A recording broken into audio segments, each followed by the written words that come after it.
Assalamualaikum warahmatullahi wabarakatuh. Perkenalkan, saya Nana Mulyani, salah satu peserta pelatihan dasar CPNS PPSDM Regional Bandung Pemerintah Kota Cirebon Angkatan 5 kelompok 4 tahun 2021. Dalam video kali ini, saya akan membahas mengenai sintesa agenda 3 dan personal branding. Di dalam agenda 3 terdapat 3 pokok bahasan, antara lain yaitu membahas tentang manajemen ASN, pelayanan publik, dan whole of government atau WOG. Berdasarkan UU nomor 5 tahun 2014 tentang aparatur sipil negara, manajemen ASN dijadikan sebagai dasar dalam manajemen aparatur sipil negara yang bertujuan untuk membangun aparat sipil negara yang memiliki integritas, profesional, dan netral, serta bebas dari intervensi politik, juga bebas dari praktek korupsi, kolusi, dan nepotisme, serta mampu menyelenggarakan pelayanan publik yang berkualitas bagi masyarakat. Pegawai ASN berkedudukan sebagai unsur aparatur negara yang menjalankan kebijakan yang ditetapkan oleh pimpinan instansi pemerintah serta harus bebas dari pengaruh dan intervensi semua golongan dan partai politik. Selain untuk menjauhkan birokrasi dari pengaruh partai politik, hal ini dimaksudkan untuk menjamin keutuhan, kekompakan, dan persatuan ASN, serta dapat memusatkan segala perhatian, pikiran, dan tenaga pada tugas yang dibebankan kepada ASN.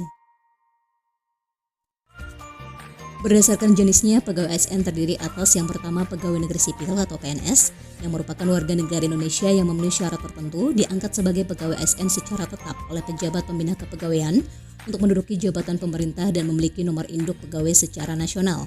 Yang kedua, pegawai pemerintah dengan perjanjian kerja atau PPPK yang merupakan warga negara Indonesia yang memenuhi syarat tertentu yang diangkat berdasarkan perjanjian kerja untuk jangka waktu tertentu dalam rangka melaksanakan tugas pemerintahan sesuai dengan kebutuhan instansi.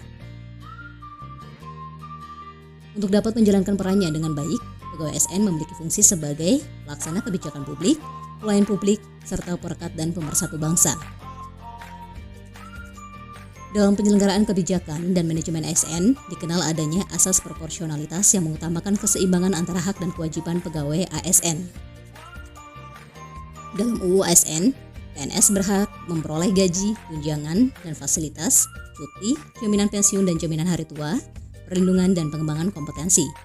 Sementara itu, PPPK berhak memperoleh gaji dan tunjangan, cuti, perlindungan, dan pengembangan kompetensi. Dalam UU ASN juga disebutkan mengenai kewajiban sebagai seorang pegawai ASN, diantaranya yaitu setia dan taat pada Pancasila, Undang-Undang Dasar Negara Republik Indonesia tahun 1945, Negara Kesatuan Republik Indonesia dan pemerintah yang sah, menjaga persatuan dan kesatuan bangsa, melaksanakan kebijakan yang dirumuskan pejabat pemerintah yang berwenang, menaati ketentuan peraturan perundang-undangan, melaksanakan tugas kedinasan dengan penuh pengabdian, kejujuran, kesadaran, dan tanggung jawab, menunjukkan integritas dan keteladanan dalam sikap perilaku, ucapan, dan tindakan kepada setiap orang, baik di dalam maupun di luar kedinasan, menyimpan rahasia jabatan dan hanya dapat mengemukakan rahasia jabatan sesuai dengan ketentuan peraturan perundang-undangan dan bersedia ditempatkan di seluruh wilayah negara kesatuan Republik Indonesia.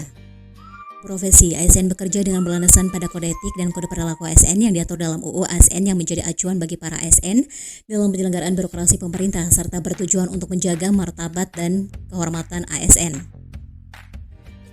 Konsep sistem merit menjadi bagian yang tidak terpisahkan dalam pengelolaan ASN. Sistem merit merupakan kebijakan dan manajemen ASN yang berdasarkan pada kualifikasi, kompetensi, dan kinerja secara adil dan wajar dengan tanpa membedakan latar belakang politik, ras, warna kulit, agama, asal-usul, jenis kelamin, status pernikahan, umur, atau kondisi kecacatan.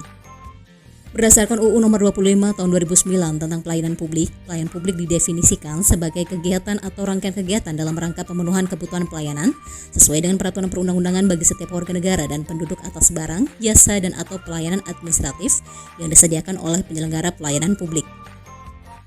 Dalam pelayanan publik terdapat 3 unsur yaitu organisasi penyelenggara pelayanan publik, penerima layanan atau pelanggan, dan kepuasan yang diberikan atau diterima oleh penerima layanan atau pelanggan.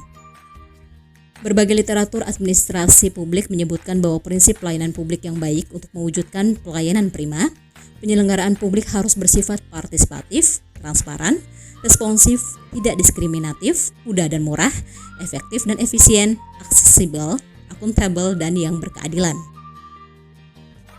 Adapun prinsip-prinsip pelayanan yang prima antara lain responsif terhadap pelanggan atau memahami pelanggan, membangun visi dan misi pelayanan, menetapkan standar pelayanan dan ukuran kinerja pelayanan sebagai dasar pemberian pelayanan, pemberian pelatihan dan pengembangan pegawai terkait bagaimana memberikan pelayanan yang baik, serta pemahaman tugas dan fungsi organisasi dan memberikan apresiasi kepada pegawai yang telah melaksanakan tugas pelayanannya dengan baik. Etiket pelayanan yang perlu diperhatikan oleh ASN terhadap pengguna jasa pada umumnya adalah sebagai berikut. Sikap atau perilaku, ekspresi wajah, penampilan, cara berpakaian, cara berbicara, cara mendengarkan, dan cara bertanya. Government atau WOG adalah sebuah pendekatan penyelenggaraan pemerintahan yang menyatukan upaya-upaya kolaboratif pemerintahan dari keseluruhan sektor dalam ruang lingkup koordinasi yang lebih luas guna mencapai tujuan-tujuan pembangunan kebijakan, manajemen program, dan pelayanan publik. Oleh karenanya, whole of government juga dikenal sebagai pendekatan intergensi, yaitu pendekatan yang melibatkan sejumlah kelembagaan yang terkait dengan urusan-urusan yang relevan. Terdapat beberapa alasan yang menyebabkan mengapa whole of government menjadi penting dan tumbuh sebagai pendekatan yang mendapatkan perhatian dari pemerintah.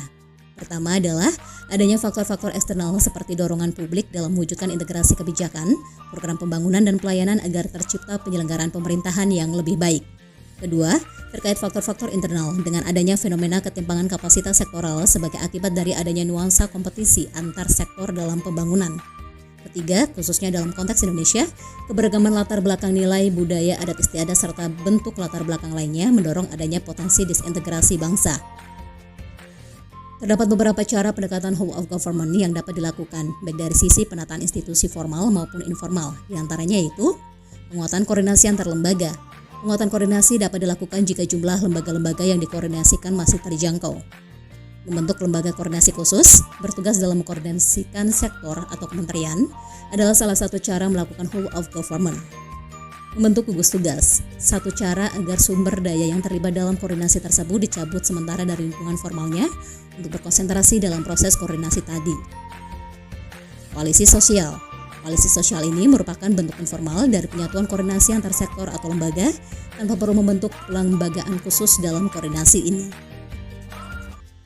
Praktek whole of government dalam pelayanan publik dilakukan dengan menyatukan seluruh sektor yang terkait dengan pelayanan publik. Jenis pelayanan publik yang dikenal yang dapat didekati oleh pendekatan whole of government adalah pelayanan yang bersifat administratif, pelayanan jasa, pelayanan barang, dan pelayanan regulatif. Adapun berdasarkan polanya, pelayanan publik dapat dibedakan juga dalam 5 macam pola pelayanan, antara lain pola pelayanan teknis fungsional, pola pelayanan satu atap, pola pelayanan satu pintu, pola pelayanan terpusat, dan pola pelayanan elektronik. Dalam memanfaatkan pendekatan whole of government ini, terdapat beberapa persyarat agar pendekatan ini dapat diterapkan, yaitu mencakup aspek budaya dan filosofi, cara kerja yang baru, akuntabilitas dan intensif, serta cara baru pengembangan kebijakan, desain program, dan pelayanan.